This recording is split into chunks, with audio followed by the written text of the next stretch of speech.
నమస్తే, welcome to our channel. G V Reddy Andhra Pradesh fibre net చైర్మన్గా ఎన్నికవడము కొంచెం వివాదాస్పదం అవడము, ఆయన రిజైన్ చేయడము జరిగింది. ఈ మొత్తం వ్యవహారంలో నాకు అర్థమైన విషయాన్ని మీకు అర్థమయ్యేటట్లు వివరించే ప్రయత్నం చేస్తాను. ఇక వివరాల్లోకి వెళ్తే, ప్రెస్ మీట్లు రెండు రకాలు. ఒకటి అధికారంలో ఉండేటప్పుడు పెట్టే ప్రెస్ మీట్లు, రెండు ప్రతిపక్షంలో ఉంటే పెట్టే ప్రెస్ మీట్లు. ప్రతిపక్షంలో ఉండేటప్పుడు పెట్టే ప్రెస్ మీట్లకు ఎటువంటి రిస్ట్రిక్షన్స్ ఉండదు, నోటికి వచ్చినట్లు మాట్లాడచ్చు, నీకు తోచింది చెప్పుకోవచ్చును, వాస్తవంగా అయితే నోటికి పని కూడా చెప్పవచ్చును. బట్ అధికార పార్టీకి సంబంధించినటువంటి వాళ్ళు, నేను వైఎస్ఆర్సీపీ వాళ్ళ గురించి చెప్పను, వాళ్ళకి ప్రెస్ మీట్ అంటేనే బూతులు కాబట్టి వాళ్ళ గురించి కాసేపు పక్కన పెడదాము. అధికారంలో ఉన్నప్పుడు పెట్టేటువంటి ప్రెస్ మీట్లకు చాలా రిస్ట్రిక్షన్స్ ఉంటాయి. ఆచి తూచి మాట్లాడాలి, ప్రతిదీ గవర్నమెంట్కు డ్యామేజ్ కాకుండా ఉండేటట్లే మాట్లాడాలి. ఇంకోటి ఏంటంటే, ప్రెస్ మీట్ పెట్టే ముందు పర్మిషన్ లాంటిది కూడా తీసుకోవాలి. సంబంధిత మంత్రిత్వ శాఖ దగ్గర నుంచి కానీ, ముఖ్యమంత్రి దగ్గర నుంచి కానీ, లేదా పార్టీ పెద్దల దగ్గర నుంచి కానీ అప్రూవ్ తీసుకున్న తర్వాతే ప్రెస్ మీట్ పెడితే రాజకీయాల్లో రాణించవచ్చు. అలా కాకుండా ప్రతిపక్షంలో ఉన్నప్పుడు ఏ విధంగా వ్యవహరించామో అధికార పక్షంలోకి వచ్చినప్పుడు కూడా అదే విధంగా వ్యవహరిస్తే ఏమవుతుంది అనే దానికి ప్రత్యక్ష ఉదాహరణ మన జీవి రెడ్డి గారు. జీవి రెడ్డి గారు చేసిన తప్పేంటి? వాస్తవంగా జీవి రెడ్డి గారు తప్పే చేయలేదు. అందుకే తెలుగుదేశం పార్టీ క్యాడరు 2 రోజులుగా బాధపడుతున్నారు. వెనక్కి రండి సార్ అని రిక్వెస్ట్ చేస్తున్నారు. ఆయన కష్టాన్ని కూడా గుర్తించారు, సపోర్ట్ కూడా చేస్తున్నారు. మరి తప్పు చేయనప్పుడు ఆయన ఎందుకు రిజైన్ చేశాడు, దాన్ని అంత స్పీడ్గా పార్టీ ఎందుకు అంగీకరించింది అనే దానికి ఒక 4 పాయింట్లు చూద్దాం. పాయింట్ నెంబర్ 1, అధికారంలోకి రాగానే నామినేటెడ్ పోస్టులు రాలేదని జీవి రెడ్డి గారు బహిరంగంగా ప్రకటించడం. దాన్ని కూడా పార్టీ పెద్ద సీరియస్గా తీసుకోలేదు.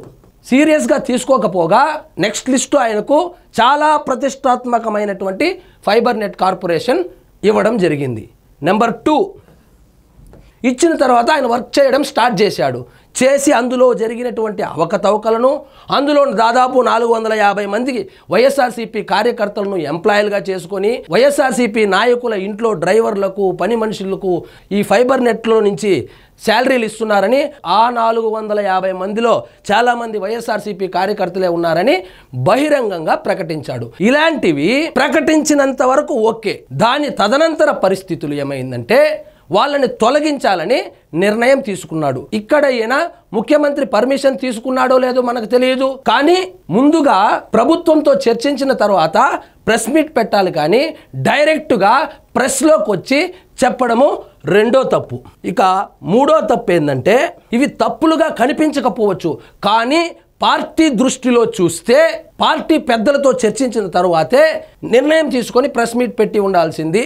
అలా కాకుండా సొంత నిర్ణయాలు తీసుకొని కొంచెం పార్టీకి డ్యామేజ్ జరిగే విధంగా కూడా మాట్లాడడం అయితే జరిగింది.